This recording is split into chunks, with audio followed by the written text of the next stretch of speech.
Lille qui cavale, Lyon, Paris, Monaco qui suivent le rythme, ça annonce que du beau pour la suite du championnat. Salut à tous, c'est Romain. On se retrouve aujourd'hui pour le débrief de la 23e journée de Ligue 1 qui a lieu ce mercredi. Ça sera un débrief assez court parce qu'il ne s'est pas passé grand-chose durant cette journée. On a eu énormément de matchs nuls. Metz-Montpellier qui ont fait 1-1, Rennes-Lorient aussi, Nantes-Saint-Etienne pareil, Marseille et Lens qui ont fait 2-2, Marseille qui s'en sort super bien face au RC Lens au stade Bollaert. On a eu Reims-Angers aussi qui ont fait 0-0. Strasbourg-Brest 2-2, Strasbourg qui se fait égaliser dans les 10 dernières minutes. Premier but à la 84e pour Brest. Et là, l'égalisation qui arrive à la 94e minute, donc Strasbourg qui vraiment perd des points, là, c'est vraiment compliqué pour eux sur ce match-là. On va revenir plutôt sur les grosses affiches sur cette journée où il s'est passé un petit peu plus de choses. On a eu déjà dans un premier temps un beau Monaco-Nice, où Monaco s'est imposé 2-1 à Nice. Monaco a dominé plus ou moins tout le long du match. Ils ont eu le plus grand nombre d'actions. Ils ont fait ce qui était prévu, une victoire de rang face à un Nice qui est toujours 14e, qui s'en sort pas pour l'instant. Euh, je sais pas ce qui va se passer pour Nice, mais ça va être compliqué cette fin de saison. Monaco qui tient la dragée haute au PSG, à Lyon et à Lille.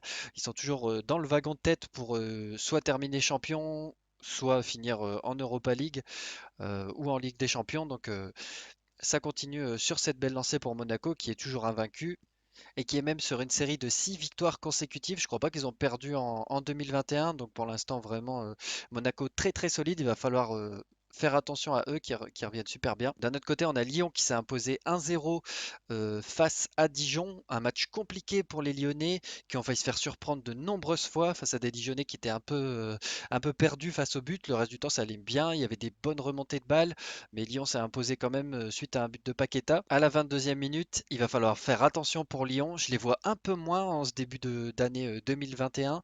On sent une petite perte de puissance de la part de l'OL. On dirait que le jeu est un peu moins fluide. Alors, je ne sais pas si vous allez être de mon avis, mais je trouve vraiment que ça manque de cohérence. Pour l'instant, pour moi, c'est l'équipe parmi le quatuor de tête qui m'impressionne le moins. Il risque d'avoir un petit décrochage si jamais il continue comme ça face à des équipes un petit peu plus costauds. On verra ce que ça va donner. Euh, on parlera des matchs de la prochaine journée après ce petit débrief. Le PSG aussi s'est imposé 3-0 face à Nîmes. Bon, ça c'est logique, donc on va pas tellement revenir dessus. Un Paris qui a quand même bien joué avec un bon pressing, un bon contre-pressing, surtout en première mi-temps. La deuxième mi-temps a été assez insipide, hein. J'ai regardé le match en entier. On s'est un peu ennuyé en deuxième mi-temps, mais bon, il y a pas grand-chose à retirer de ce match-là face à la lanterne rouge du championnat. Il fallait pas renouveler la mauvaise expérience face à Lorient. Ça a été fait, le job a été fait par le PSG. On va pas revenir plus longtemps sur ce match-là. Par contre, un autre match extrêmement intéressant qui a eu lieu, c'était Lille-Bordeaux. Lille s'est imposé 3-0. Vraiment des contre-attaques fulgurantes de la part de nos amis lillois. Avec Yacice qui a encore une fois marqué le but du 1-0, donc but très important. Vraiment, ce joueur est vraiment exceptionnel, hein. C'est vraiment un joueur qu'il va falloir suivre tout au long de sa carrière parce qu'il est arrivé à Lille vraiment par la petite porte. On savait que c'était un joueur intéressant, mais à ce point-là, franchement, c'est un très très bon joueur. Weah a mis le 2-0 à la 66e et Jonathan David a inscrit le troisième but. D'ailleurs, en parlant de transition rapide et de contre-attaque, le deuxième but lillois était vraiment une masterclass, hein. La contre-attaque très rapide avec trois joueurs devant suite à un corner de Bordeaux. Bordeaux aurait dû normalement mettre des buts, hein. Franchement, ils ont raté pas mal d'occasions, surtout Wang. Il a des qualités, ce joueur, mais je trouve qu'il est un peu limité devant le but. Ça cause des soucis quand même côté Bordeaux, surtout que c'est l'un de leurs attaquants principaux. Lille s'impose sur le score de 3-0, reste en tête de la Ligue 1. Pour l'instant, il n'y a pas vraiment de doute sur leur capacité à être champion. Ils calent pas. Alors, le jeu est pas tout le temps flamboyant. Par contre, les attaques sont vraiment exceptionnelles, hein. Surtout les contre-attaques, elles sont vraiment magnifiques. On va revenir en vitesse sur le classement avec Lille premier, Lyon deuxième, Paris troisième, Monaco quatrième. Il n'y a pas grand-chose qui a changé. Dijon et Nîmes toujours largués en bas de classement. Ça sent vraiment de plus en plus la relégation pour ces deux équipes. Dijon aurait pu s'en sortir face à Lyon en faisant un match nul ou pourquoi pas en s'imposant. Euh, je les ai trouvés supérieurs face à Lyon dans les attaques, pas dans le jeu, mais dans les attaques, s'ils étaient supérieurs, ils auraient pu au moins mettre un but. Mais bon, on n'est pas à lanterne rouge du championnat pour rien.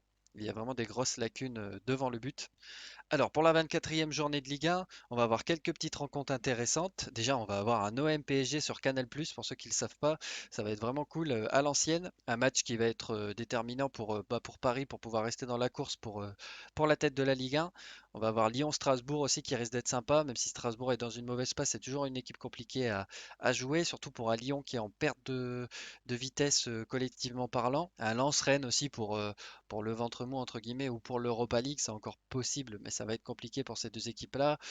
Saint-Étienne-Metz, Nantes-Lille, ça pourrait être sympa pour voir ce que peut faire Domenech face à l'Armada lilloise, voir s'ils peuvent leur poser des soucis. Ça va peut-être être la surprise du week-end, on verra bien. Nîmes-Monaco, je vois pas Nîmes s'imposer du tout. Monaco est largement au-dessus. Lens-Rennes, ça va être sympa à regarder parce que ce sont deux équipes qui sont assez joueuses, donc ils devraient avoir des buts.